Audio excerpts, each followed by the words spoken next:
Buenos días para todos y todas. Hoy el profesor Juan Carlos Usunaga nos va a hablar sobre la historia de la educación pública. Y recuerden, algunos que han leído historia o sobre estos temas, que la educación pública surge en los inicios del Estado moderno, del Estado-nación, por iniciativa de la misma burguesía cuando asume el poder. Productos de la Revolución Industrial y la Revolución Francesa, se ve la necesidad de la conformación de la escuela pública o el surgimiento de la escuela. Según Mariano Narodowski, en el texto Desencantos y desafíos de la escuela pública surge como un dispositivo de control, vigilancia y disciplinamiento del cuerpo infantil y juvenil. Pero no voy a meterme en ese tema porque pues, precisamente el profesor Juan Carlos va a abordar la historia de la educación pública y pues allí me imagino que surgirán planteamientos, preguntas, inquietudes que podemos socializar al final de la intervención del profe Juan Carlos.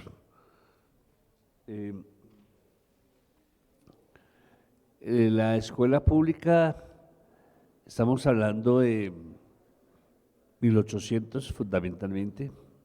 Recuerden ustedes que antes la educación estaba en manos de las comunidades religiosas, de los jesuitas, de los agustinos, de los franciscanos, y que el Estado como tal, referimos en este caso al Estado monárquico, al rey y a las monarquías, no tenía interés absoluto por el tema de la educación. La educación era elitista para la nobleza. Los pobres y los sectores populares no tenían acceso a la educación porque no había educación pública. Por lo tanto, las comunidades religiosas de una u otra manera se beneficiaban con los auxilios que daban las monarquías a estas comunidades con el propósito de hacer también un negocio y recibir recursos para el funcionamiento de las comunidades.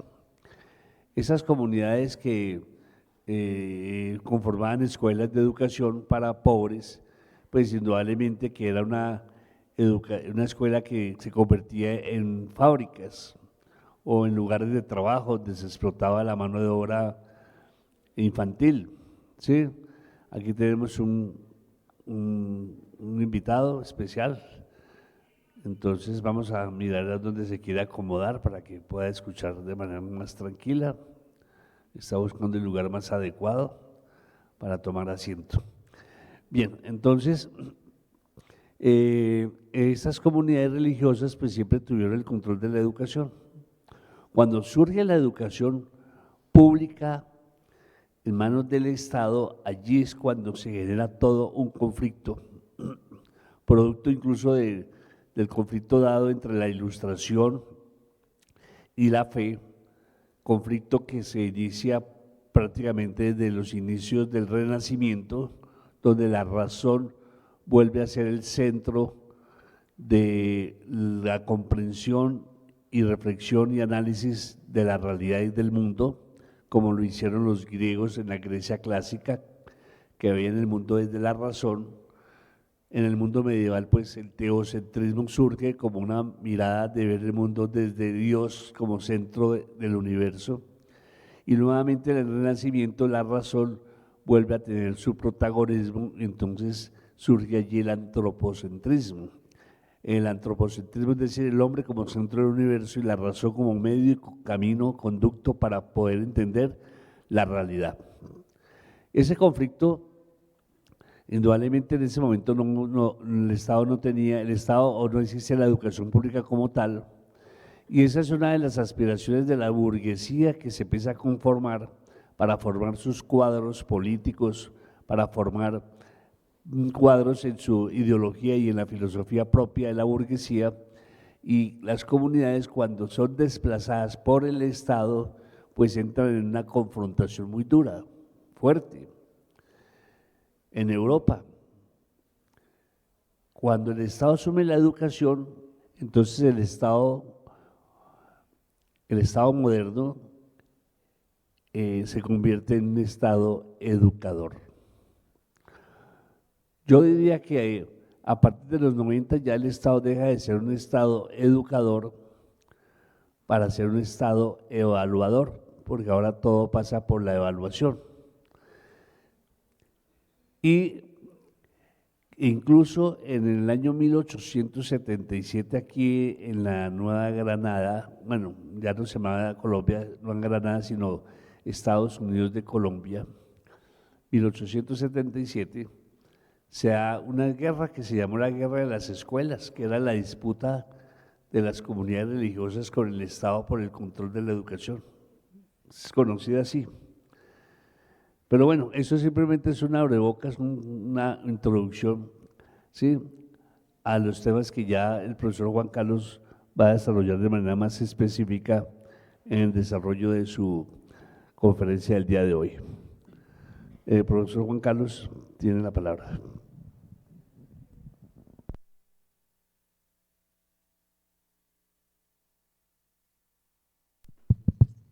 No, está bien. Bueno, muchas gracias.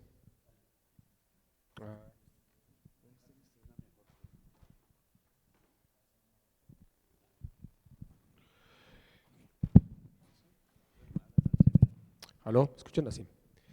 Bueno, muchas gracias, compañeros. Quisiera, ante todo, pedirles un favor. No sé si Fidel les dijo en la inauguración de la cátedra, en lo posible, apagar celulares o silenciarlos como una condición para estar en el auditorio. Precisamente por eso, por lo que decía ahora Ricardo, yo quiero como desplegar algunas ideas sobre eso.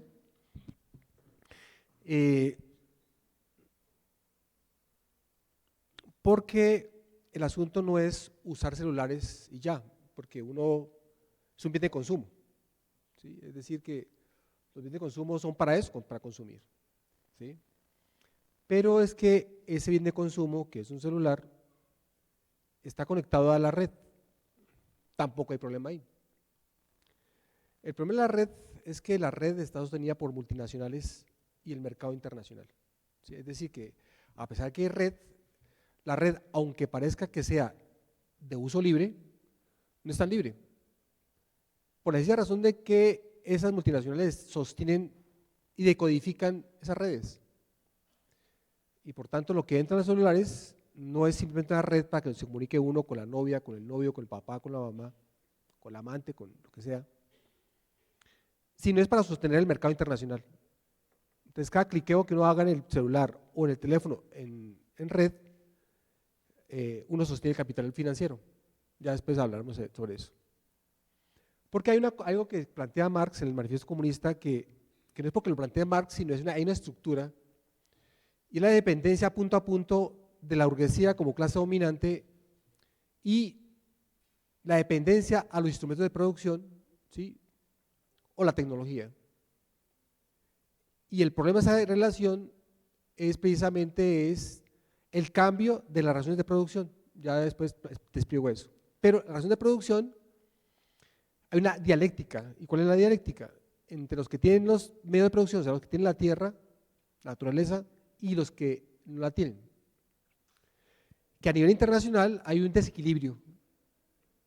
En nivel internacional hay 1% de la población que tiene el 50% de las tierras fértiles del mundo.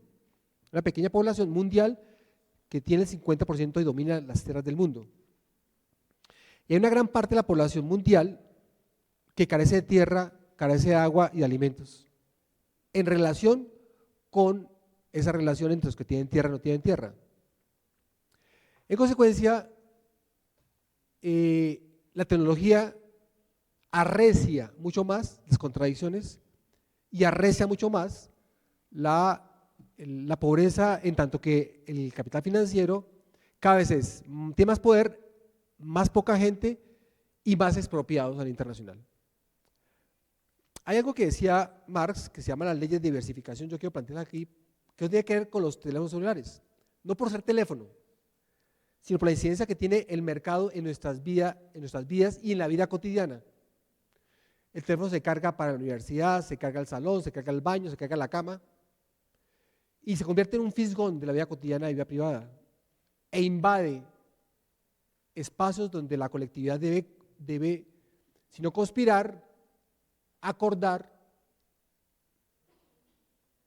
para construir organización social, y el mercado se mete ahí, en cada dispositivo. Las leyes de la diversificación son estas. Yo la anudo más adelante con lo que tenemos para hoy, que es la educación pública. Las leyes de diversificación son, las leyes de diversificación, pongámoslo acá, leyes de diversificación.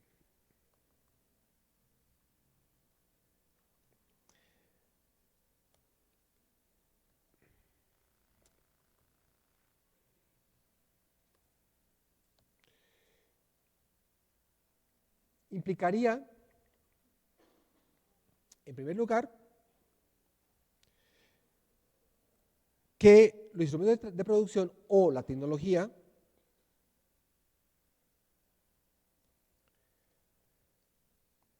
favorece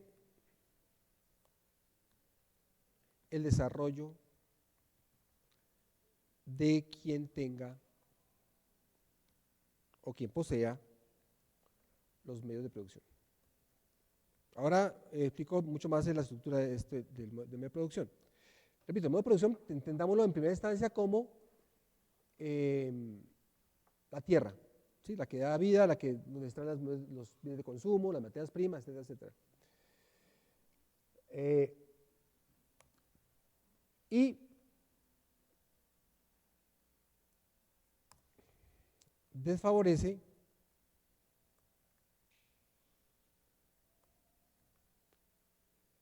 inversamente proporcional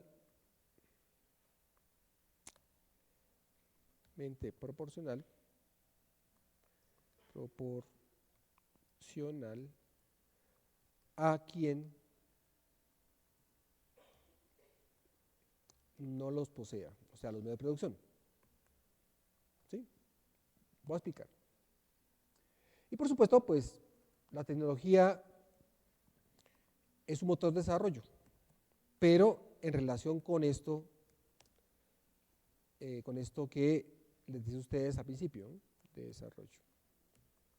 Si uno toma la tecnología como motor de desarrollo, no hay problema. ¿Sí? Están los TICs y están estos computadores y todo esto, ¿no? El videobin, todas esas cosas, todos esos dispositivos. Ahora, supongamos que los medios de producción los posee, pongámosle aquí una estructura. ¿Sí? Estos son los medios de producción.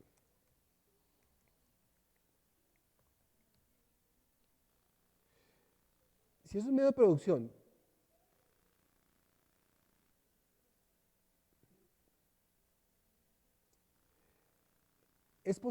son poseídos por toda la población, posesión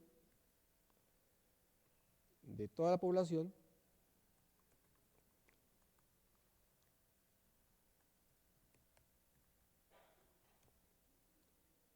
uno diría que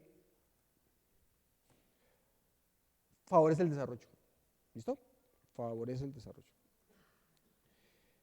Es decir, que si la gran parte de la población o toda la población tiene la tecnología, pues simplemente la tecnología aporta a los procesos equitativos hacia una sociedad organizada donde se va a usufructuar las comunicaciones y las virtudes de los dispositivos. ¿Bien? Bueno. Ahora bien, ahora supongamos que dividamos esto en que los medios de producción, digamos aquí hay, vamos así, ¿listo? y pongamos aquí, y los medios de producción, pongámoslo aquí abajito, los posee una clase, en el caso colombiano, en el caso mundial, la burguesía. ¿Listo? Llamamos burguesía a una clase social. Yo ahora explico eso con la educación. La burguesía viene de la palabra burgo, en alemán significa ciudad. Y esas ciudades, así como les esbozó rápidamente Ricardo, esas ciudades no son cualesquiera, son ciudades donde desde el siglo XII al siglo XVI, XVII, se desarrolla en el siglo XII incipientemente la libertad de mercado, incipientemente, pero se desarrolla y se robustece en el marco del siglo XV, XVI, XVII, XVIII. ¿Listo? Y ahí aparece un tipo de economía diferente a la época de la Edad Media, que es rural, esta es urbana, y los tiempos cambian radicalmente. Esa sociedad aparece una pequeña clase medianera comerciante, que es la burguesía, y también los villanos de las villas, y ellos van a tener un poder adquisitivo económico desde el siglo XII hasta XIII, hasta el siglo XVII, ya es salto cualitativo del siglo XVIII. ¿Sí? Repito, ahora los que matizo. Y ellos, en el siglo XVI, XVIII, tenían poder económico, pero no tenían poder político ni poder ideológico. El poder económico el poder ideológico y político lo tenía ni más ni menos que la Iglesia y toda la institución feudal de la Edad Media, prolongándose al Renacimiento. Cuando pasa la Revolución Francesa, después de la Revolución Inglesa y la independencia estadounidense, esa clase medianera que tiene poder económico se toma el poder y es la que va a marcar un pensamiento a imagen y semejanza suya, que es un pensamiento de la institución de la modernidad y de los estados-nación capitalistas, donde hay una gran contradicción, donde hay unos pocos que poseen la tierra, esos pocos que eran burgueses se toman las tierras de los aristócratas y los feudales en el marco del Renacimiento. ¿Listo? Esos son los burgueses. Los burgueses son los que tienen el poder sobre la tierra, tienen el poder sobre la economía, y desde ese tiempo para acá tienen poder sobre la economía, la industria, es la tecnología y sobre la actividad financiera. ¿Listo? Esos burgueses, pongámoslo, poseen los medios, como escribió ahí, poseen los medios de producción. Yo les dije a ustedes ahora que la Oxfam plantea que a nivel mundial el 1% de la población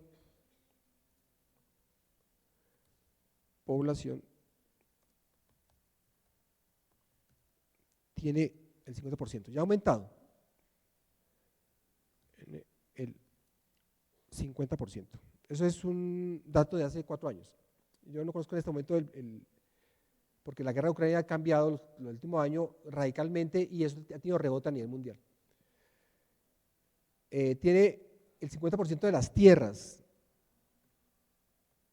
Sí, ahora hay una reconfiguración en Níger, por ejemplo, en África, tierras. Listo. En Colombia es mucho más radical, según el PNUD y según el Agustín Codazzi. El 1% de la población tiene el 86%. Algunos dicen que es el 80%.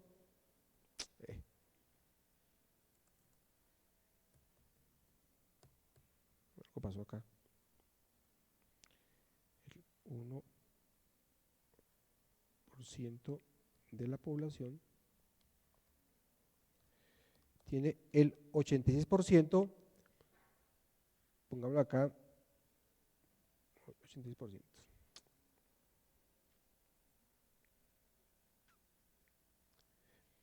Pongámosle 80%, 80% a 86%, ¿listo? De las tierras fértiles. Si hacemos el 1%, son como 500.000 personas, de 50 millones que tiene Colombia. Bueno, entonces, ¿por qué pongo esas cifras? Porque esta población es la que tiene los medios de producción a nivel mundial. ¿Listo? Hay una pequeña parte de la población que es la pequeña burguesía o clase media, que es la que tiene un restico de, ponle en rojo, un restico de las tierras fértiles. Aquí en Colombia, el 50 y pico por ciento tiene el 80% de las tierras. La clase media tiene, que es casi más del 50%, tiene tan solo el 20%. ¿Listo? Y hay una gran parte de la población, que es el 42%, pongámoslo aquí, que no tienen tierra. Pongámoslo en verde. ¿Sí? Ah, no, es que me dice mal. Vale. Eso es tierra, entonces no tienen tierra. Espérate.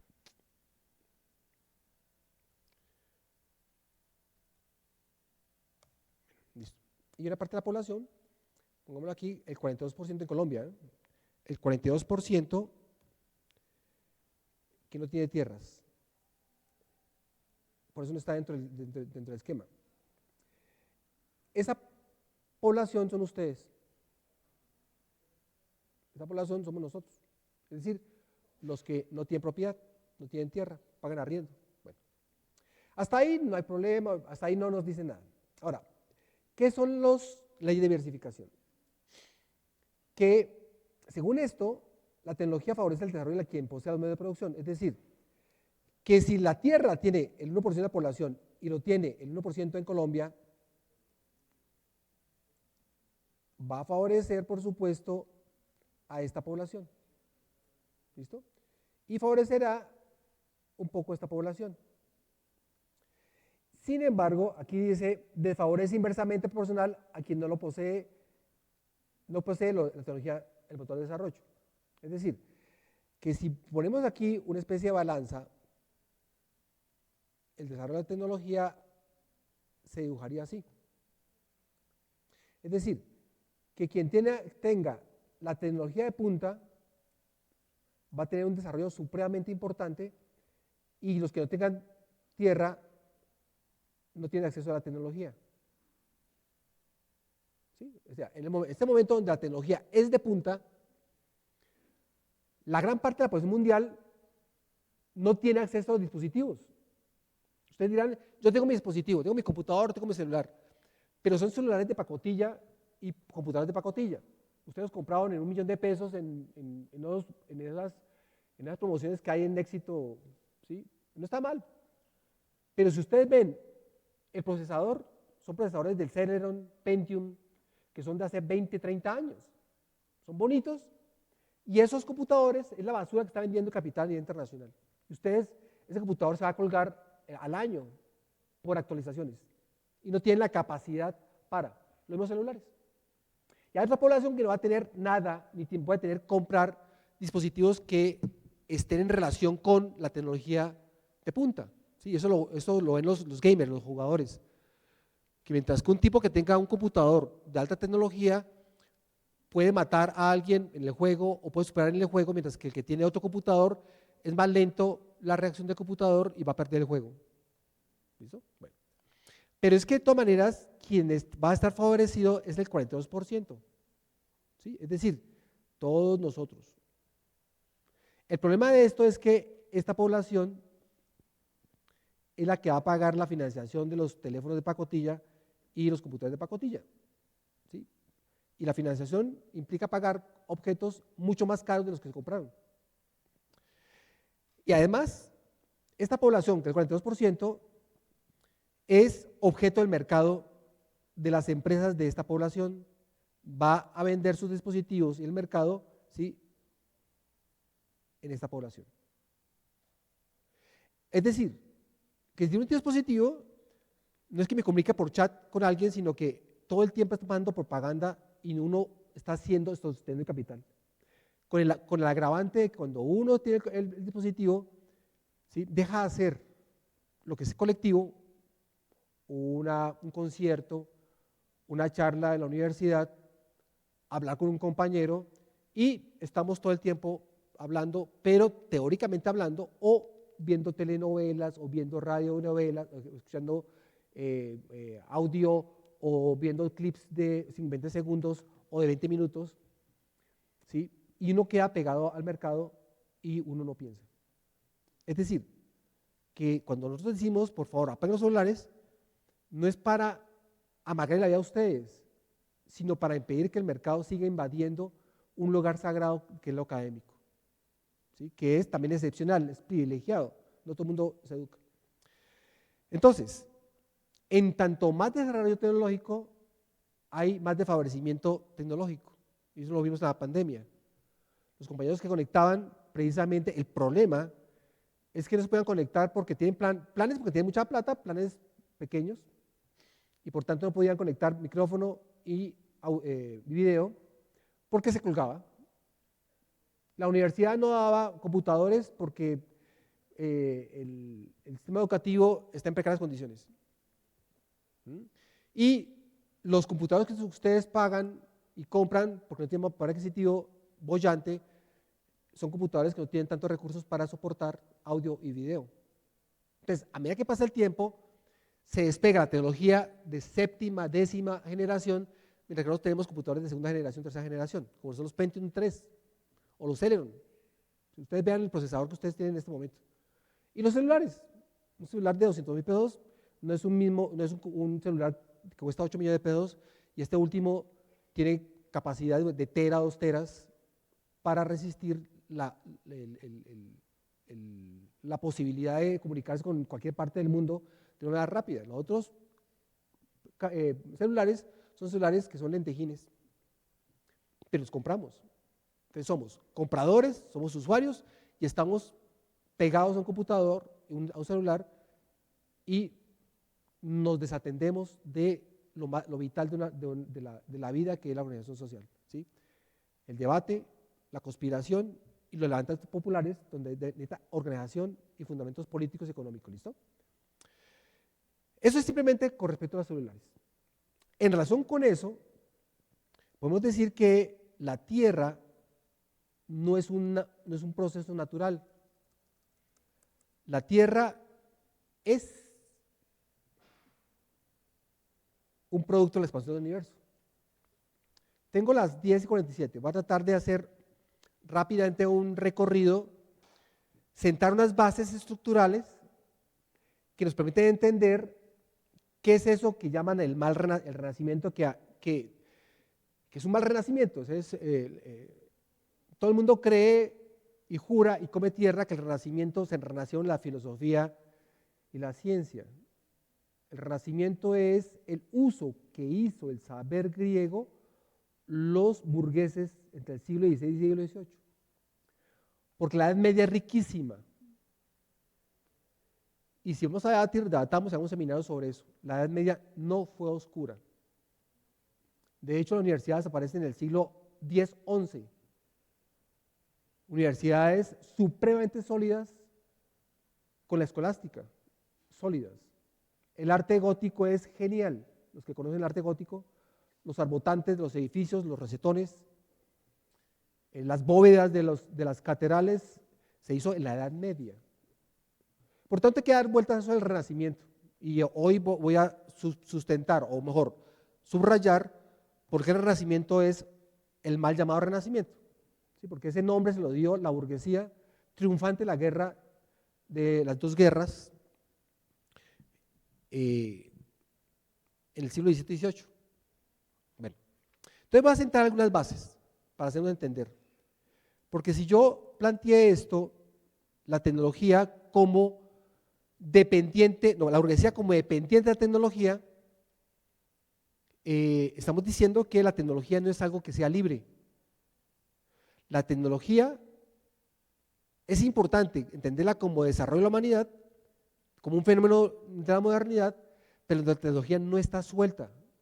La tecnología está atada al desarrollo del capital internacional, es decir, de la burguesía.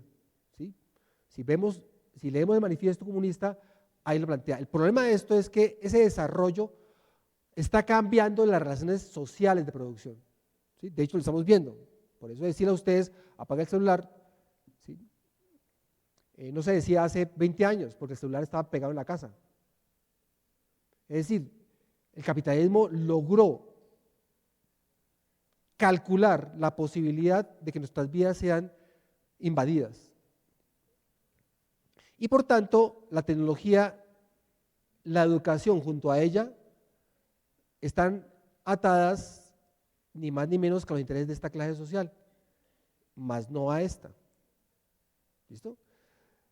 Porque la educación es un proyecto ideológico que implica el sostenimiento, el mantenimiento del status quo. Es decir, la educación desarrolla los intereses de una clase que tiene la tierra, pero no desarrolla los intereses de una clase que no tiene la posición y que tiene el trabajo. ¿Listo? En consecuencia, necesitamos seguir la pista de la educación pública considerando esto.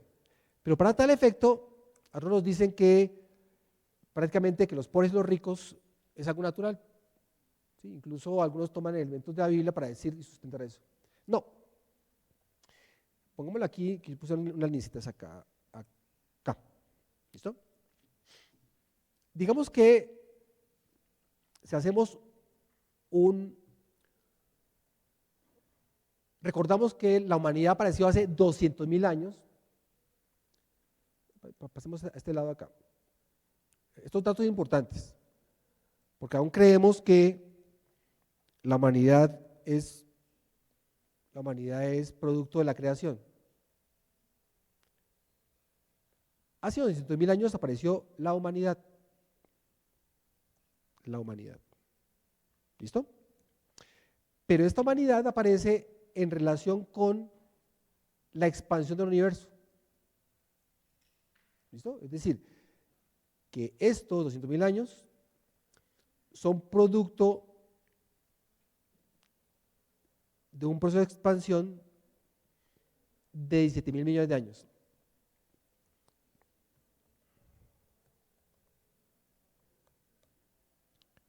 Es importante ese dato, ¿por qué? Porque necesitamos entender de que un tal Dios no existe, es un concepto que se volvió insuficiente en el paso a la modernidad y que no responde a preguntas fundamentales. Y que el concepto es importante, pero no responde a los enigmas del universo. ¿Listo? Y que evidentemente esto tiene que ver con los restos que ha encontrado la humanidad en las galaxias y que los ha planteado desde la física, ¿sí? Con el Big Bang, ¿sí? Dando origen al universo, y que en el primer segundo, escuchen bien, tiempo y espacio, aparece casi la mitad de la tabla periódica. Es decir, los elementos que aparecen fundamentados por el hidrógeno van a ocasionar fusiones y fisiones de átomos que van a generar ni más ni menos que la composición, la fusión de varios elementos y van a producir otros elementos y otras composiciones. En ese marco, digamos, estamos diciendo que en ese desarrollo, expansión universo, dialéctica ¿por qué? Porque es dinámico, ¿sí? Los átomos se estrellan con los átomos, generan tanta energía que generan fisiones, que es divisiones, y fusiones, que son composiciones, ¿sí? Nuevos elementos y nuevas composiciones. De procesos físicos a químicos, es decir, que la química es una física cualitativamente mejor que la física, que los primeros elementos. Es decir, la química es un desarrollo de la física. Nos han hecho entender de que la química es diferente a la física. No, la química en su seno tiene la física y es una física cualitativamente mejorada en los procesos de elementos a composiciones. Los que han visto química en bachillerato, que son todos, vemos que inexorablemente tenemos que saber de física para tratar de entender la lógica axiomática que hay dentro de las composiciones químicas. Pero el asunto de eso no es simplemente eso, sino que es que en esas composiciones de elementos tan simples como el hidrógeno, el calcio y el potasio, hasta composiciones tan supremamente sólidas que vienen a crear la posibilidad de hace 5.000 millones de años que apareciera un astro como la Tierra. ¿Sí?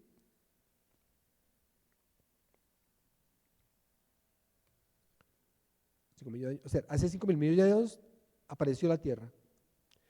Y en esa dialéctica porque la química tampoco es estática, sino está en permanente contradicción de las fuerzas que se oponen unas a unas, generando tanta energía, creando cambios cualitativos hacia adelante, hacia atrás, y hace 3.006 millones de años, según Oparin, se crea la vida. Y esa vida apareció hace 3.600 millones de años. ¿Listo?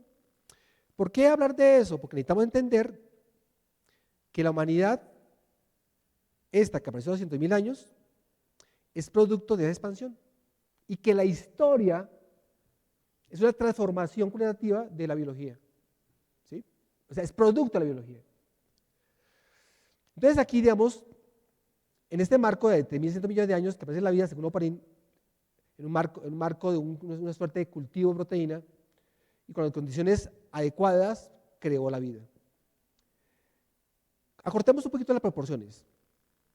Y se desarrollan la vida hasta crear animales tan estupendos como son los dinosaurios, que dominaron la Tierra hasta hace 60 millones de años.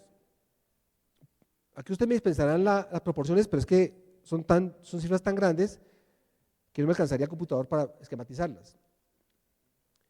Y en los 60 millones de años, los dinosaurios dominaron, pero desaparecieron en un solo año. Un solo año, según las teorías. Cuando choca un asteroide contra la Tierra y es tan fuerte la estrellada que crea y extiende una suerte de polvo terrestre que cubre la atmósfera e impide que la luz del sol entre, y por tanto las plantas no logran la síntesis, y no solo eso, sino también que estos animales mueran, son de sangre fría. El motivo de hablar de esto es que aquí había especies de mamíferos muy incipientes, pero la desaparición de estos animales lo que hace es permitir que los mamíferos empiecen a dominar. ¿Listo? En este proceso de los mamíferos aparecen los homínidos. Y los homínidos, hay una especie que, contrario a lo que se dice de la especie, es una especie Homo supremamente vulnerable. La especie Homo, algunos dicen que la mejor especie es la humana, y resulta que no. Es una especie y un género que es supremamente vulnerable. ¿Por qué es vulnerable? Los homínidos de hace 3 millones de años, a pesar que los homínidos se trasladan hace más atrás, sino me refiero a la especie Homo, porque esto derivan varias líneas filogenéticas de varios homínidos, pero la línea que nos da la vida se transforma precisamente por su vulnerabilidad, porque no tienen garras ni dientes, y si no tienen garras ni dientes, inexorablemente tienen que sobrevivir y azarosamente, al enfrentarse a lupinos y felinos, entre otros animales, después de bajar de los árboles, pasar de un árbol a otro, estos animales mueren en muchas manadas, salvo algunos individuos que logran sobrevivir porque usan sus manos para coger piedras y ramas para poderse defender. Estos animales aprenden que con esto, con ramas y piedras, aprenden porque los animales aprenden. Y esa permanente posesión de herramientas hace que la función de la mano cambie y que la función transforme por sistema de crecimiento todo el sistema. De tal suerte que a los 1.800.000 años, ese homínido que es vulnerable y que tiene una ortopedia, entre comillas, de tener herramientas, han cambiado estructuralmente su composición esquelética, porque se independizan los miembros superiores y los superiores, y aparece el Homo erectus. O sea, del Homo habilis, en 1.200.000 años, aparece el Homo erectus precisamente por el uso de herramientas no planificadas, por supuesto, porque no son humanos. Y estos personajes, homínidos, van a incrementar su número porque tienen herramientas permanentemente, y ese uso de herramientas no es ocasionalmente, sino permanentemente les permite la vida. Pero estos animales van a distanciarse de la naturaleza precisamente por el uso de herramientas. Estos homínidos poco a poco se van a distanciar de la naturaleza precisamente porque tienen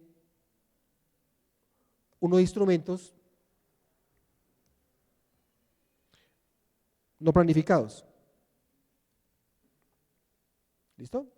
Pongámoslo acá en la mitad, porque la relación de esos homínidos con la naturaleza está mediatizada por instrumentos, no es una relación directa, sino que estos instrumentos van a mediatizar, la van a negar, la media. Y por supuesto, a medida que pasa el tiempo, el homínido se va distanciando de la naturaleza precisamente por el uso de estos instrumentos. O sea, es lo que llamaría Hegel la negación de la negación. Ahora, pero esto no implica que transforme al homínido, sino lo vuelve más robusto, sobre todo en el uso, sobre todo por la composición neurológica del cerebro, porque esos instrumentos no solo sirven para defenderse, sino permiten también el cambio de ingesta de alimentos, de ingestas de vegetales a ingesta de carne.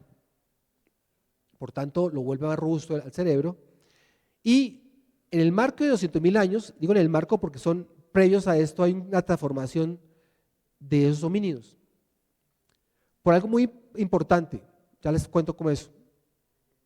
Aún tengo 10 minuticos para declinar. Entendamos que aquí hay bucles. Este es un bucle, este es otro bucle.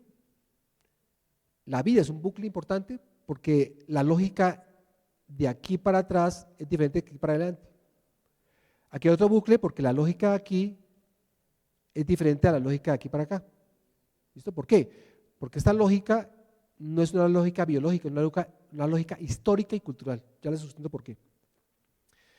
En consecuencia, digamos,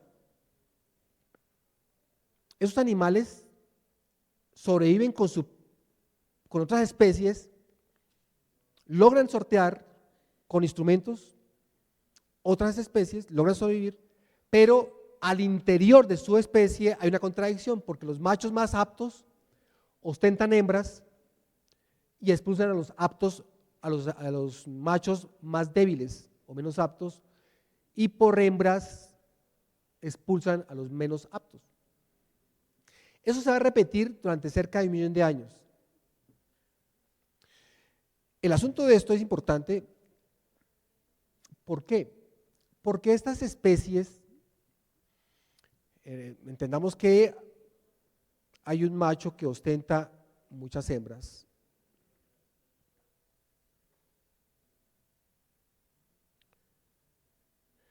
Hablamos de hembras porque es el reino animal, ¿no? Hembras.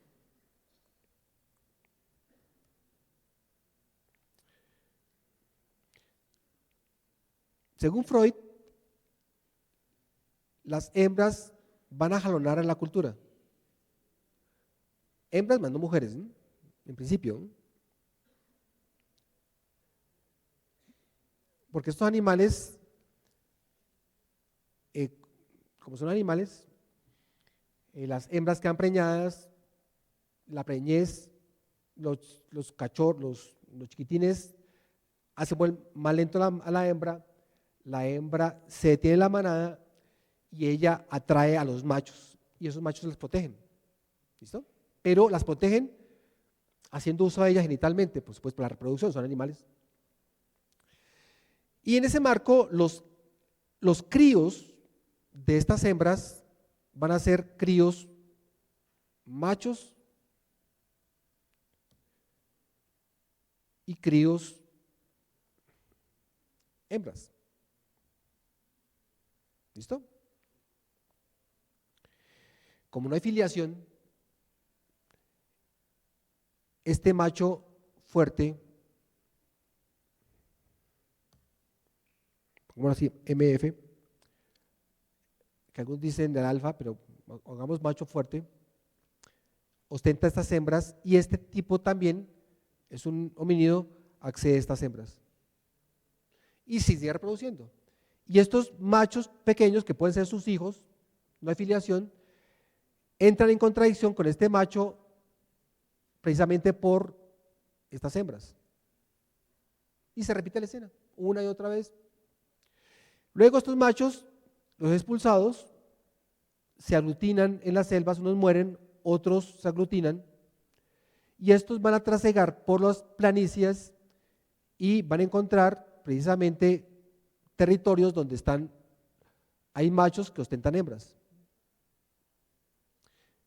Estamos hablando de una teoría de Atkinson, un darwinista del siglo XIX-XX.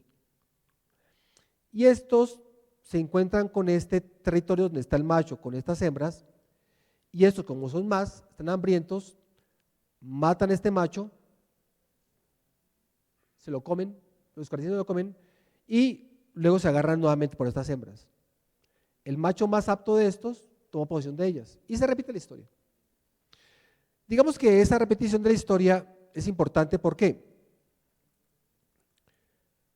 Porque hay un momento en que los machos se agarran por hembras, tienen capacidad de abstracción, y estos machos, los que son expulsados, como en el rojo, estos, por vida, por supervivencia, hacen un salto cualitativo porque ellos abstraen que cuando están colectivizados tienen más fuerza, pero cuando están solos realmente la pierden. Entonces ellos relacionan la colectividad con fuerza, mientras que están solos pierden la vida. Ese hecho es lo que Freud llama un esfuerzo psíquico, es decir, la primera vez que estos animales hacen un salto cualitativo, que por conservar la fuerza y no morir, deciden, porque toca, no acceder a esas protomujeres. Es decir, ya no se pelean por ellas, es una condición. Es decir, se autoprohíben el acceso a ellas para conservar la fuerza colectiva. Ese es un cambio cualitativo. Cuando decimos cambio cualitativo, es que la lógica de la naturaleza no es una ley del más apto, sino precisamente lo que aparece ahí es la ley de los débiles. ¿Cuál? La organización. Por supuesto, esa organización se creó precisamente para poder vivir, que era precisamente el establecimiento de 3 leyes. La primera, no matar a su prójimo. 2, no acceder a la mujer de la horda, a la mujer de su horda, de la horda. Y si no pudieran acceder a las mujeres de su horda, ¿qué? ¿Cómo se reproducían?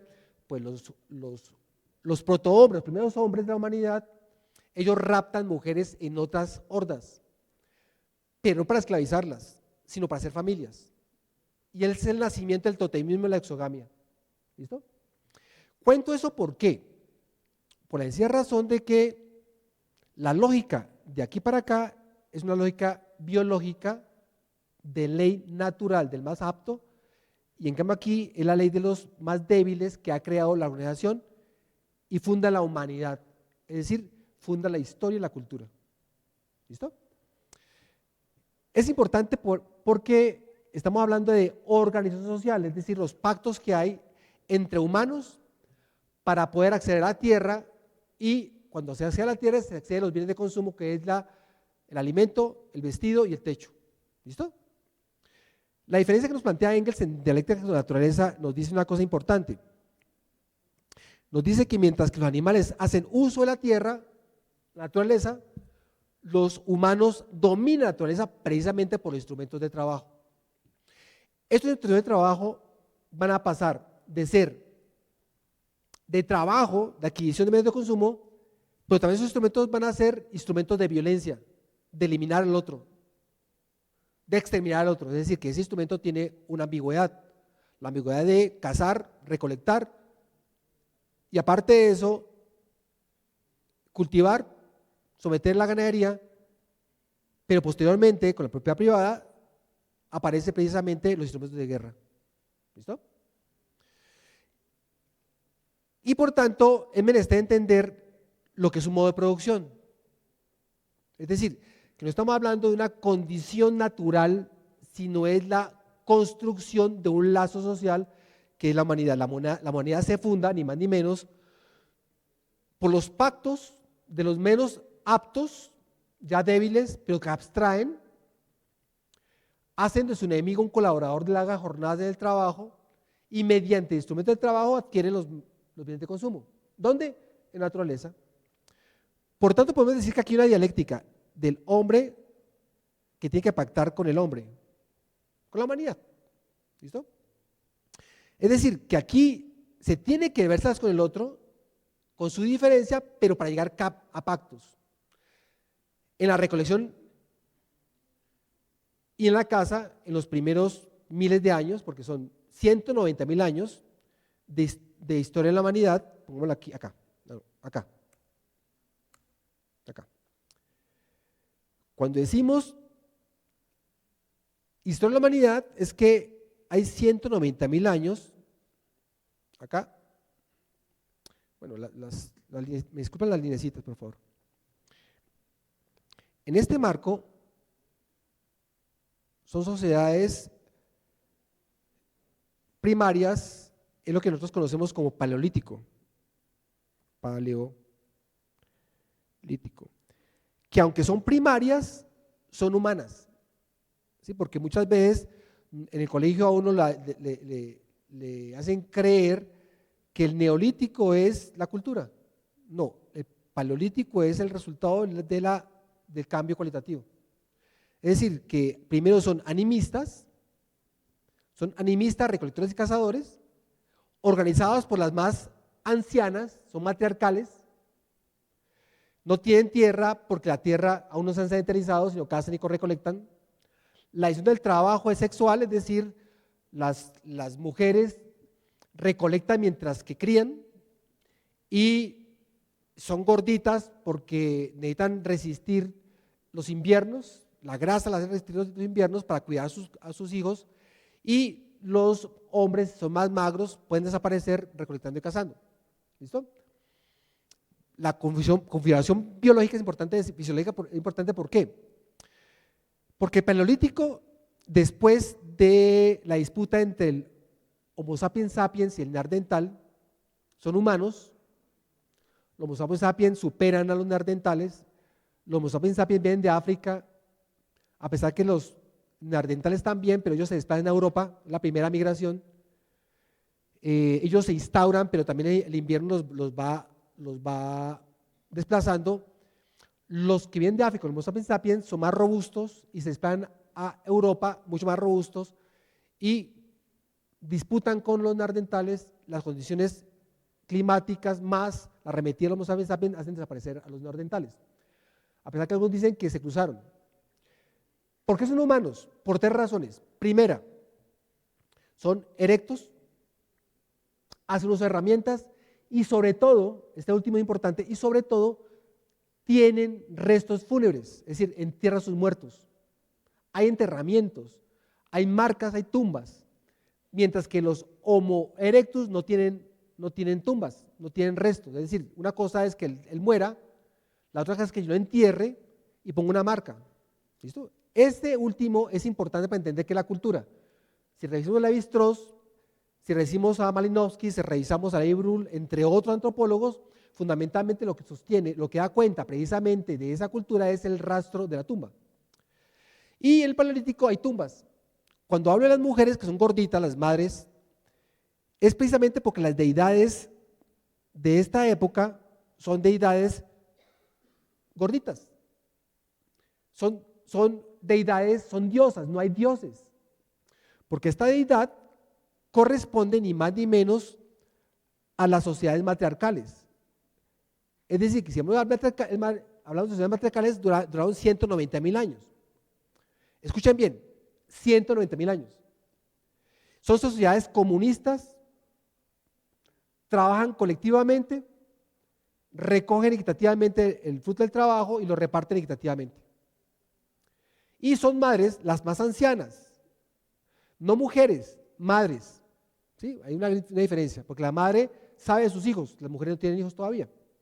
Pero son sociedades, son tribus y clanes, y las mujeres que son parte del tribu, el clan, hacen las veces de madres porque ellos van a ser responsables de todos los hijos. Y los hombres también.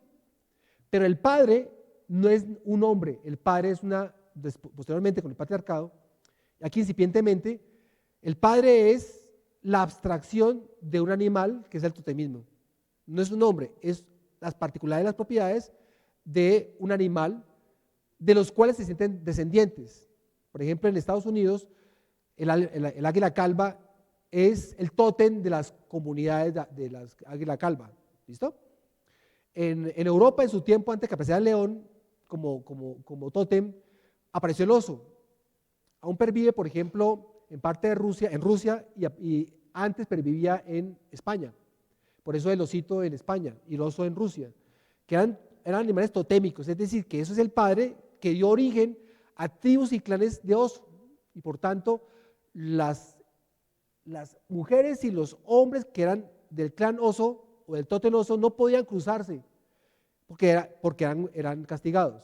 ¿Sí? Que eso es la endogamia prohibida. El comentario frente a esto es que son humanos, 190.000 años, son sociedades paleolíticas del temprano, son recolectores y cazadores. En el medio, ¿sí?, se anticipa el dominio de la tierra, y en el tardío, ¿sí?, hay dominio del ganado y de la tierra, hay agricultura y ganado. Pero aquí hay un salto cualitativo también, acá, porque las sociedades matriarcales comunistas, la tierra es colectiva. Hay un problema, porque encuentran que los instrumentos de trabajo ya no son de piedra, sino pueden ser aleaciones de metal, y el metal es mucho más liviano que las piedras, y por tanto la producción es mucho más importante, pero no hay planificación. Y al no haber planificación, ¿qué implica? De que en tiempos de vacas flacas no hay productos, y por tanto hay hambrunas. Y ellos se dan cuenta que es menester crear una especie de división del trabajo entre administradores y trabajadores. Estos administran los recursos y estos trabajan la tierra en una sociedad matriarcal. ¿Listo? Y funciona unos miles de años, pero estos administradores se apropian de la tierra, esclavizan a los trabajadores y aparece un modo de producción diferente que es la esclavitud. ¿En qué marco? En el marco del neolítico. ¿Listo? O sea, si hablamos del neolítico, estamos hablando no solo de la aparición del metal, sino la aparición de la propiedad privada, la esclavitud, y hay levantamientos de hombres contra la organización de mujeres, de madres que organizan la sociedad. Estamos hablando que el patriarcado está relacionado con el poder de los hombres, con la propiedad privada y con la esclavitud. Es decir, que si hablamos de patriarcado, estamos hablando de la explotación del hombre por el hombre a partir de la esclavitud. Los que quieran leer, hay un texto que se llama El origen del patriarcado, de Greta Gerner, que es una antropóloga alemana feminista, y le hace un seguimiento importante a esto del nacimiento del patriarcado. El patriarcado no es el dominio de los hombres, es el dominio de la clase sobre otra, los esclavistas sobre los esclavos. ¿Listo? En consecuencia, y el gobierno ya no es de madres, sino el gobierno es de hombres, ¿sí? Pero son hombres y mujeres que cometen a hombres y mujeres esclavas. ¿Listo? En consecuencia, digamos, si entendemos esto, vamos a entender lo que son los modos de producción y la historia de la humanidad. Porque necesitamos anclar qué es el renacimiento, necesitamos anclarlo en el tiempo. ¿Listo? Ya dijimos y esquematizamos ni más ni menos que lo que es el comunismo primitivo, que dura 190.000 años. Por supuesto, no ha desaparecido. O sea, hay sociedades que aún perviven. ¿Sí? Aquí, por ejemplo, hay sociedades comunistas. Incipientemente, lo que queda de las comunidades indígenas no son primitivas porque se han desarrollado en el tiempo. O sea, los cogis no son simplemente consideraciones matriarcales aún, la tierra es colectiva, pero son primitivas porque se han desarrollado y se han cualificado en el tiempo, ¿sí? No son primitivas. Lo mismo otras comunidades indígenas aquí en América y en otras partes del mundo. Pero el comunismo, ese comunismo que queda, está subsumido en una sociedad capitalista que jaló la economía, que es como Colombia, es un capitalismo neoliberal que tiene restos del feudalismo, los terratenientes y otros modos de producción que son incipientes, que aún quedan como rezago de la historia. ¿Listo? Es decir, que no es una línea de cortes perfectos, que si el comunismo primitivo desapareció, ya no hay más, sino todo lo contrario, hay rezagos y hay sociedades aún comunistas a nivel mundial. Yo llamo comunismo, apoyándome en Marx, que es el uso de la propiedad común para beneficio de todos, ¿sí? Y que rebota eso en el tipo de educación, porque si hablamos de educación, en el comunismo primitivo la educación es para la vida por la vida. ¿Qué quiere decir eso? Que si yo respeto la tierra, como mi madre, todas las redes sociales se reproducen en la ideología o la educación, es decir, yo respeto a mi semejante y al respetarlo, también respeto a mis hijos de manera horizontal. Es decir, que la educación, a pesar de la institución, como pasó en los griegos, por ejemplo, se reproduce en las redes sociales, porque entendamos que la ideología es la reproducción de la manera como se produce. Es decir, que la educación va a ser correlativa a la manera como se produce. ¿Sí? Si hablamos de una sociedad esclavista, vamos entonces a entender que la educación va a replicar la sociedad esclavista, ¿sí? Que fundamentalmente son 3 puntos en la sociedad esclavista en la educación. Es decir, que la educación ya no es horizontal, no es de respeto a la tierra, respeto al otro, sino fundamentalmente tiene 3 propósitos. 1, hacer creer que la única historia es la de las clases dominantes. Es decir, que los que tienen la tierra van a fundamentar un tipo de historia adecuada a sus intereses. 2, hacer olvidar la historia de las clases dominadas, es decir, los que no tienen tierra. Y estas clases dominadas, esclavas, ¿sí? Van a sumirse al pensamiento dominante. Y la última es evitar rebeliones, es decir, que la educación no va a generar rebeldes. La educación tiene como propósito evitar rebeliones y conservar el status quo. Es decir, después de la esclavitud hasta el día de hoy, la educación, su propósito es mantener las relaciones sociales tal como se produce. Es decir, el capitalismo, la educación replica el capitalismo. Es decir, y eso se replica en las relaciones sociales. ¿Me explico? En 2 fenómenos. Por ejemplo, si las sociedades precolombinas hasta el siglo XVI, eran matriarcales, se están cualificando de otra manera, porque la matrilineal, el linaje se transmitía por la hermana del cacique, no por el cacique. La pregunta es ¿por qué desapareció? Porque en un siglo XVI, XVII, los invasores exterminaron el 90% de las comunidades indígenas en América. Datos, si son 100 millones, exterminaron el 90 millones de personas, quedaron 10 millones. Algunos dicen que eran 70 millones. Igual, la proporción es la misma. Sí, o sea, quedaron 7 millones a pesar de haber exterminado 70 millones en un siglo. Los que quieran revisar esto, hay un texto que se llama Imperio del Mundo Atlántico de John Taylor. Es un volumen donde él referencia a eso, precisamente, un inglés. Pero no solo eso. Los invasores, tanto ingleses y españoles, no concertan la educación con la comunidad indígena, sino son las que quedan, son sometidas por sangre y fuego a creer en un Dios que no es de ellos y a ser súbditos del rey. Y a olvidar su historia, sus mitos y sus leyendas. La educación desde la colonia hasta acá, de la conquista hasta aquí, solo se replica la historia de las clases dominantes. Bolívar, Nariño, Caldas, pero no se conoce la historia de los descamisados, por ejemplo. No se conoce la historia indígena, no se enseña en las universidades ni en los colegios, a pesar de la ley 70. A pesar de las transformaciones de la ley de educación, no en las universidades hay inglés y no hay transmisión de las lenguas indígenas vivas.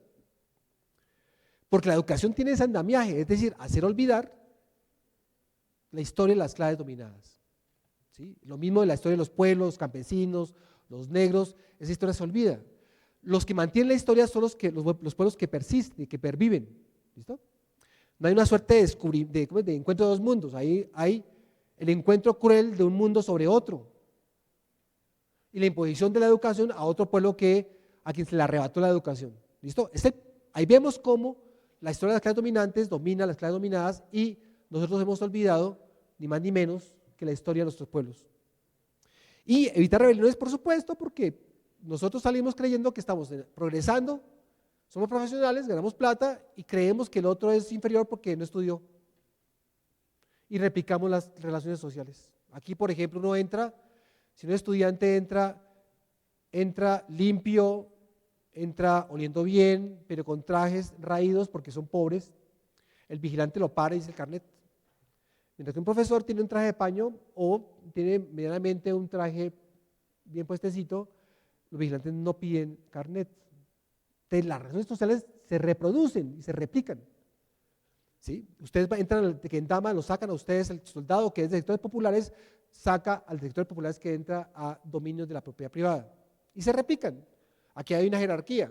Ustedes piden a la secretaria, oye, necesito un favor, tal cosa, un problema que tengo, pero si pasa un profesor ocasional, la secretaria voltea la mirada al profesor ocasional, atiende primero al profesor que no al estudiante.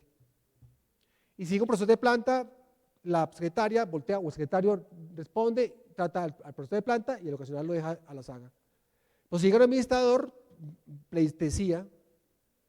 Entonces, el capitalismo se reproduce. ¿Dónde? En la ideología. ¿Cómo uno trata al otro? ¿Qué tengo yo que no tiene él? Yo soy mejor que usted porque tengo más. ¿Sí? Y por supuesto, la educación reproduce relaciones sociales.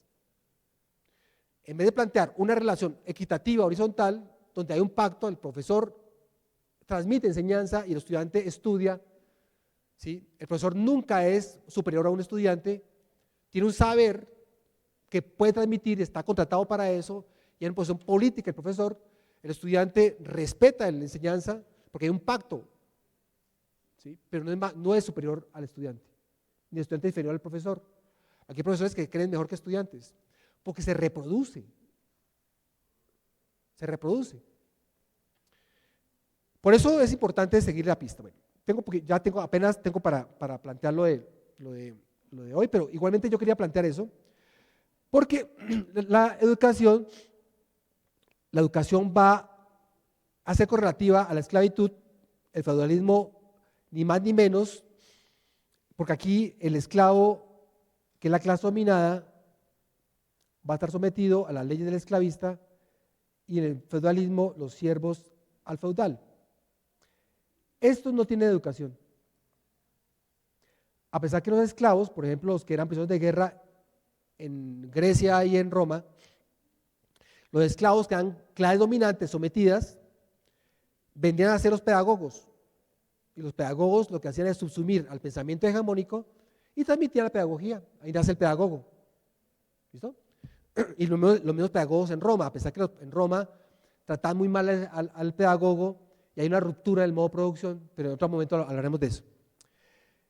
Lo señalable en esto es, que es lo que yo quiero plantear de manera resumida, es que yo transmito esto porque necesito que se entienda eso. En los colegios no enseñan esto y yo tengo que darlo de manera reducida, me disculparán porque es mucho material, es para que nos entendamos.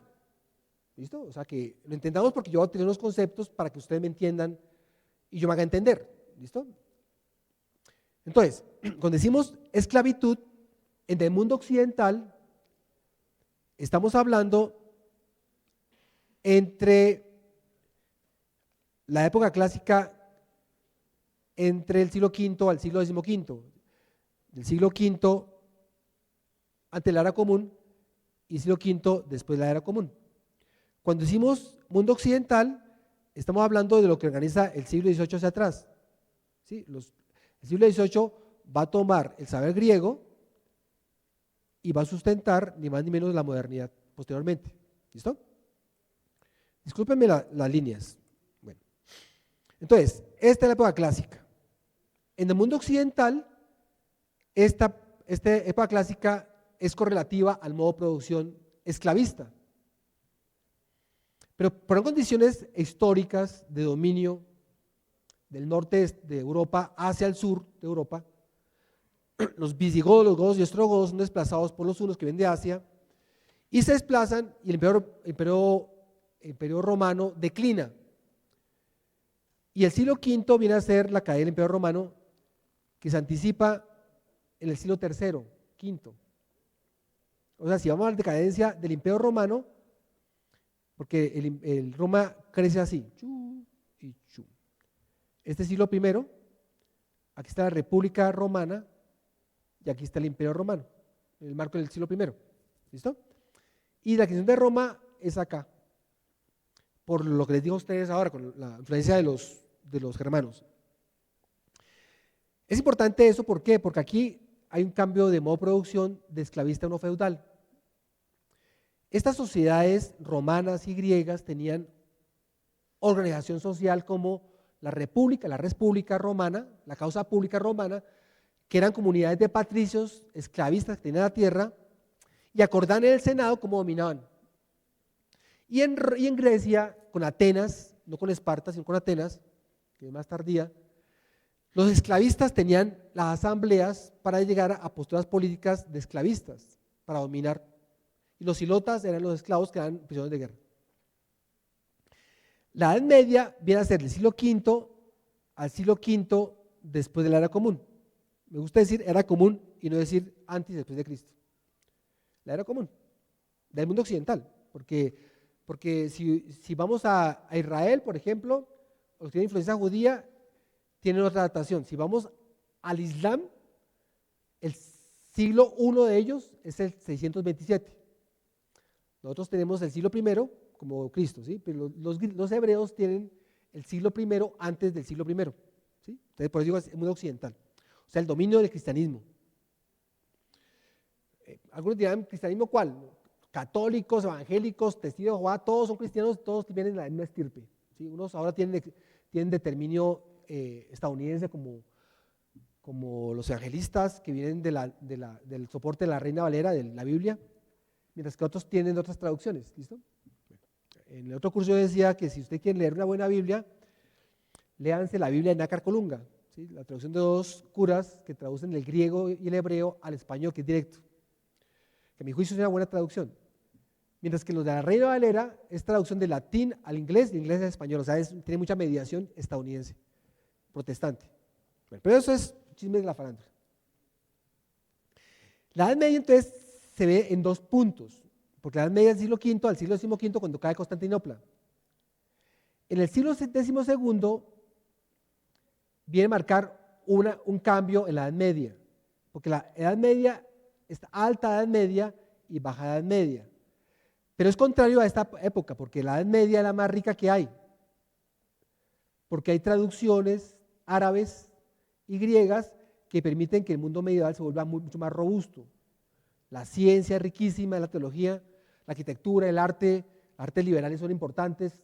Se plantea el trivium y el quadrivium, que es la geometría, la arquitectura, la música, la dialéctica, la poesía es riquísima. En este marco de la Edad Media es donde va a aparecer ni más ni menos que la burguesía. ¿Listo? Entonces yo voy a narrar eso rápidamente con el texto de la educación pública. Yo quería llegar hasta ahí porque la Edad Media es rural. Feudos, caballeros, los caballeros no van a la universidad porque son caballeros y se enriquecen por expoliación, por robo, por masacre o por la confrontación de los ejércitos que tenían las mejores cotas, tenían oro, plata en sus cotas, las armas, y el ejército ganador se llevaba las cotas y era un acumulado de riquezas y de joyas, pero ellos igualmente se las gastaban todas y así se la pasaban los feudales, lo que llama Marx la holgazanería feudal. Pero hay una clase que no despilfarra, que es una clase comercial como Marco Polo, que visitan tierras extrañas, llegan cosas baratas, les venden caras, son intermediarios. Y las ciudades se convierten en lugares donde el intercambio es mucho más rápido que las regiones feudales, rurales. Es mucho más rápido. Los artesanos están en las ciudades y aparece el libre mercado. ¿Listo? Ellos sí van a la universidad, los caballeros no. Y si van los feudales a la universidad, repito, del siglo XI en adelante, salvo la de París y Boloña, todas son regulares, ¿sabes? Plantean la fe. La de Boloña y la de París no solo aceptan a feudales que van a ser curas, sino aceptan los comerciantes, o sea, los que van a ser burgueses. ¿Listo? Repito, porque los caballeros no van porque son caballeros y feudales y no van porque la universidad es de mujeres. Recordemos que en las mujeres no había mujeres, no existía la mujer.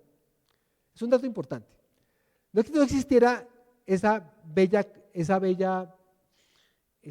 espécimen, ese bello semejante nuestro, que es la mujer. ¿Listo? Sino que la mujer no existe para la fe, porque había dos ideales, la puta Eva, que es pecaminosa, y la Virgen María, que no es una deidad, sino un objeto que se lo da al benigno y no al maligno. Concilio de Trento. Y por tanto las mujeres servían únicamente para intercambio, no tenían la posibilidad de la educación, ni menos de ser reconocidas como un semejante. ¿Sí? Por eso era como un espécimen, como algo que se intercambia. Salvo el amor cortés en el siglo XII, en otro momento hablaremos del amor cortés. Y por tanto, los caballeros despreciaban la universidad porque decían que eran de mujeres, es decir, despreciable. ¿Listo? Los que estudian el feminismo y los que se organizan el feminismo, si vamos a hacer una transformación social equitativa, necesitamos destruir el cristianismo. Yo me hago responsable de eso. Ahora bien, en ese marco, en tanto que los burgueses entran a la universidad y se educan, ellos van a transmitir un pensamiento en las ciudades que son del sur de Europa y va a crear las sociedades burguesas donde aparece el humanismo italiano. ¿Listo? Un nuevo pensamiento rico, que es un pensamiento humanista, típicamente de la burguesía que habita en las ciudades del sur de Europa. Ese humanismo va a irradiar el resto de Europa, es lo que llamamos nosotros, a partir del siglo XIX, Renacimiento. ¿Listo? Pero el Renacimiento, después les repito, el Renacimiento no es que renazcan la filosofía y las artes desde el mundo griego, no. Lo que pasa es que los burgueses, para diferenciarse de los aristócratas, ellos tomaron a Roma y a Grecia a su manera para no filiar con la escolástica.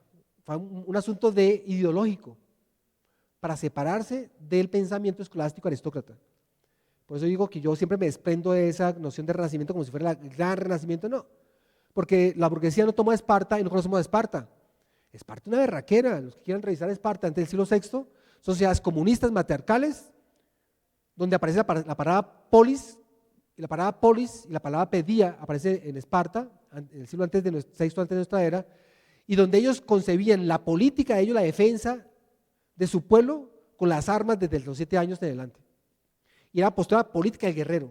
Es interesantísimo los espartanos.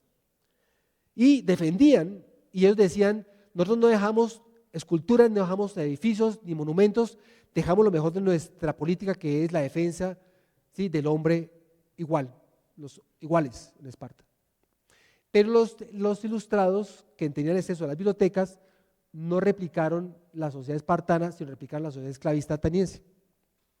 El concepto de democracia viene en la sociedad esclavista ateniense, a partir de una traducción, las traducciones que es de Tucídides, de una oración fúnebre de Pericles, donde habla por primera vez de democracia. Esa democracia se replicó de las clases dominantes, que en otro momento hablaremos de eso.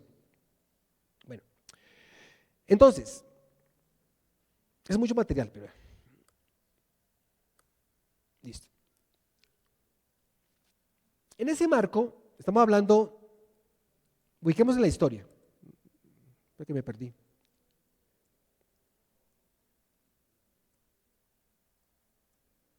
Aquí quiero aclarar una cosa, aquí pilas, ¿no? Pilas con esto, porque son hembras en el mundo animal, son protomujeres en el cambio y fundan mujeres que son respetadas horizontalmente, ¿listo? Bueno, a mí me parece como… ¿Dónde están? ¿Dónde están? Se me perdió. Acá, no. Acá. Entonces recordemos acá.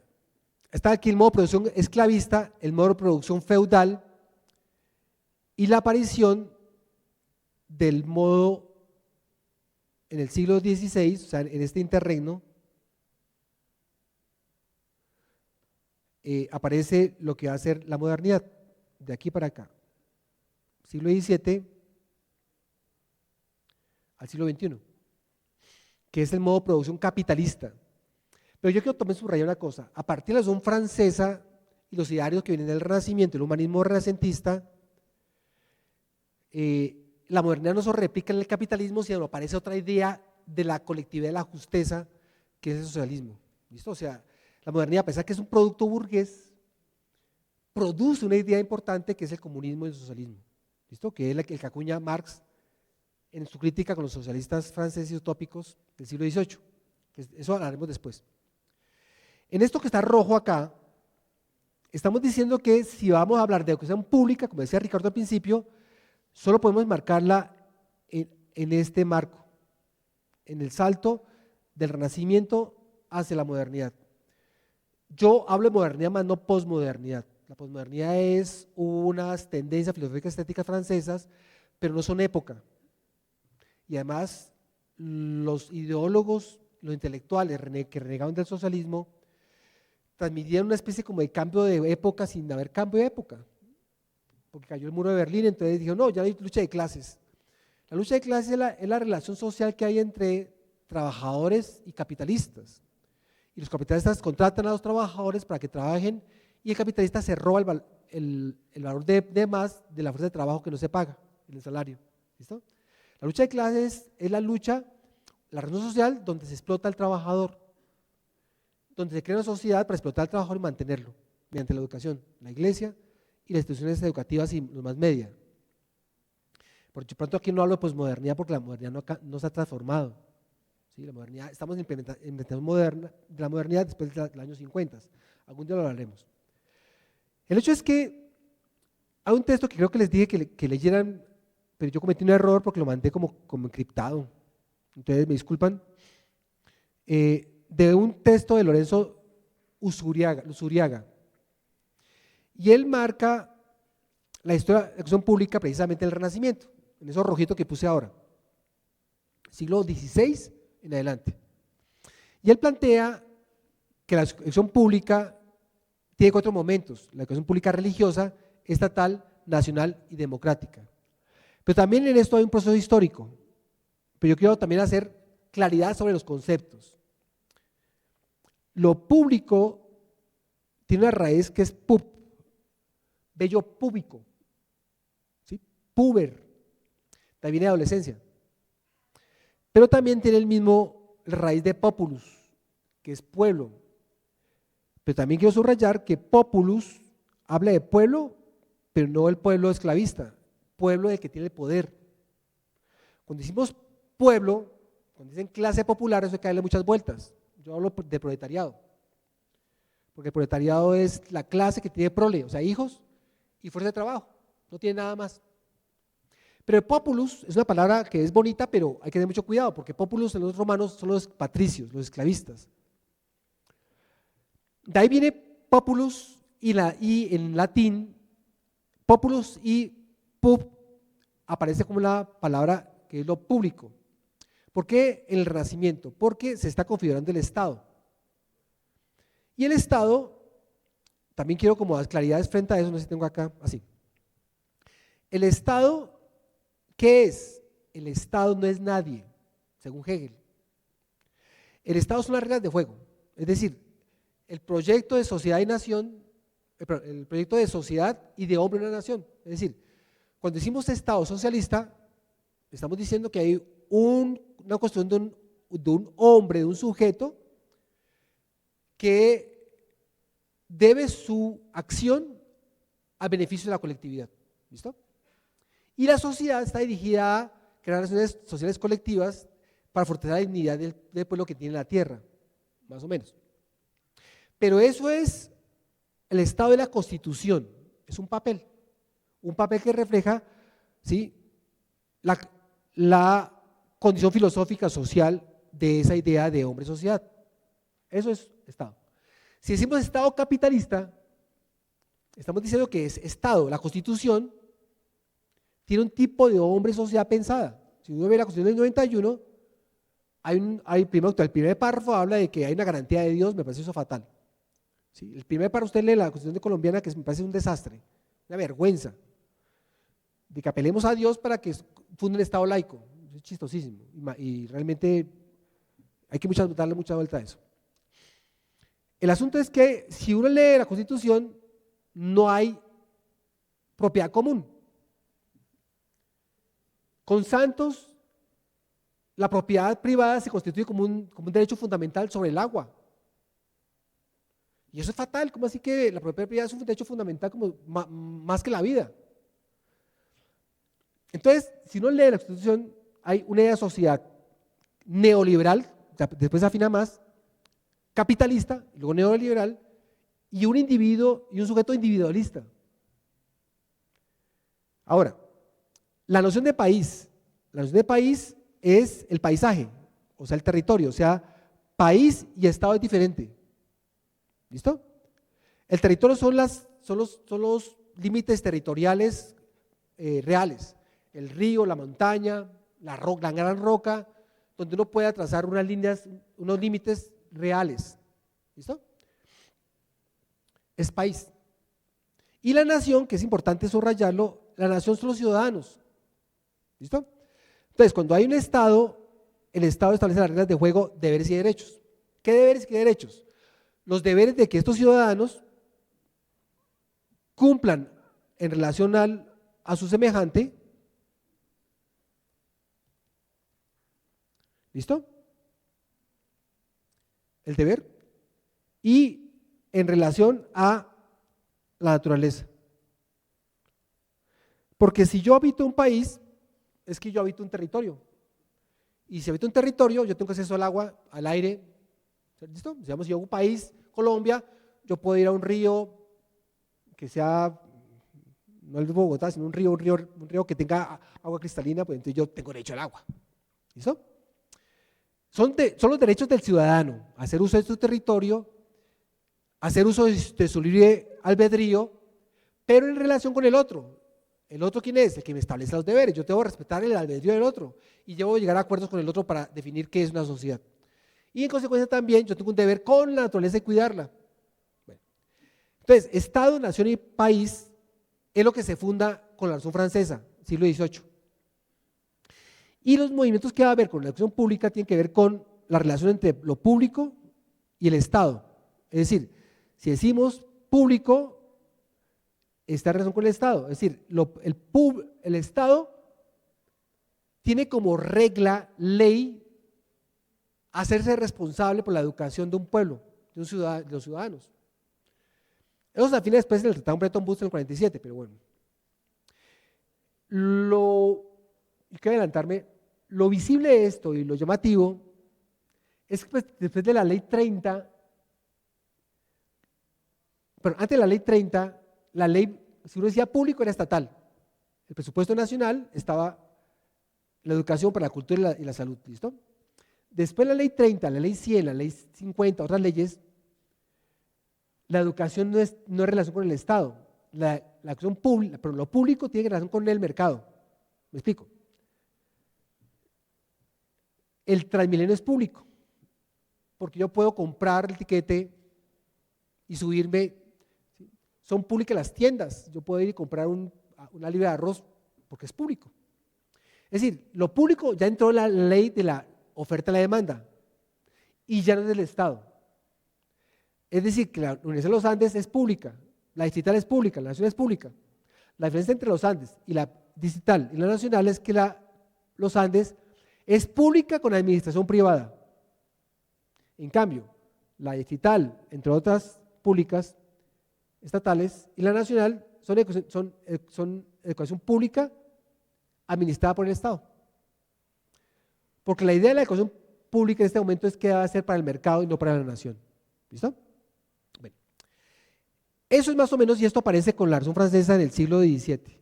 Viene del siglo XVI, perdón, del siglo XVIII. ¿Listo? Bueno. Entonces, ya se me fue el tiempo. Bueno, es muy importante.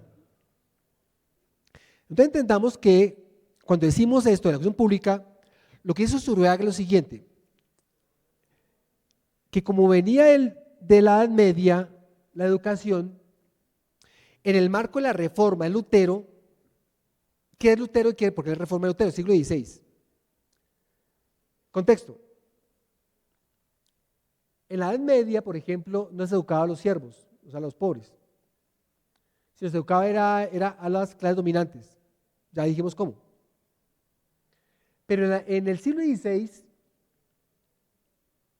a partir de la denuncia de las indulgencias por parte de Lutero,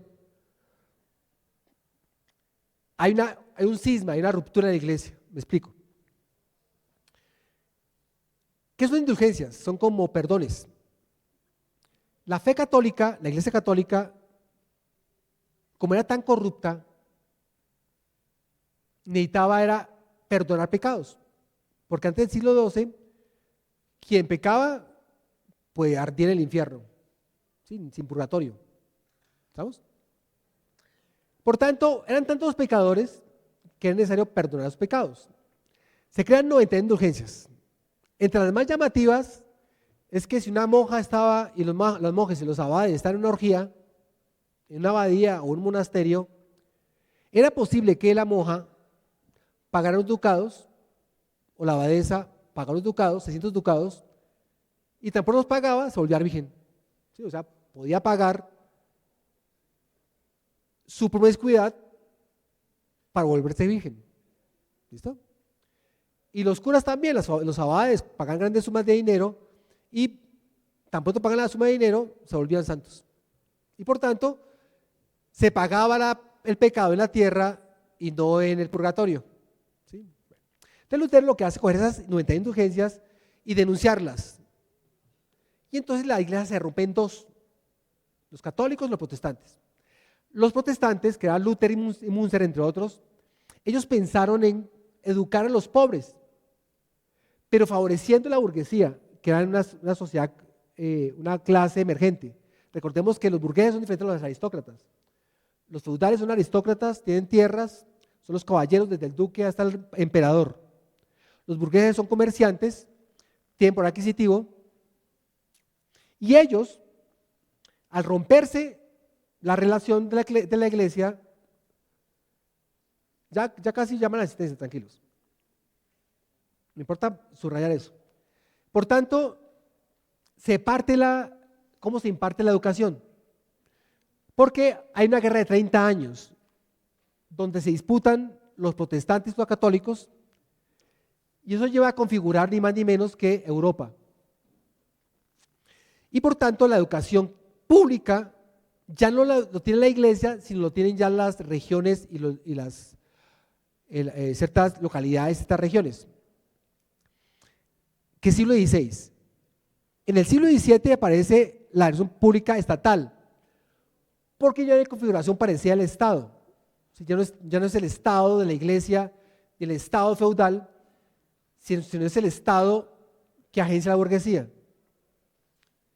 Posteriormente aparece la educación pública nacional, que es en el marco del siglo XVIII y XIX, hasta aparecer la educación pública democrática, que es pública democrática capitalista. Entonces, ya cierro porque ya es hora. La educación pública, como lo dijo Ricardo al principio, es producto de las contradicciones del feudalismo y aparece con la configuración burguesa, propiedad privada del capital y además la configuración del Estado capitalista a partir del siglo XVII y XVIII. Entonces, dejo ahí, espero que me haya hecho entender. Muchas gracias.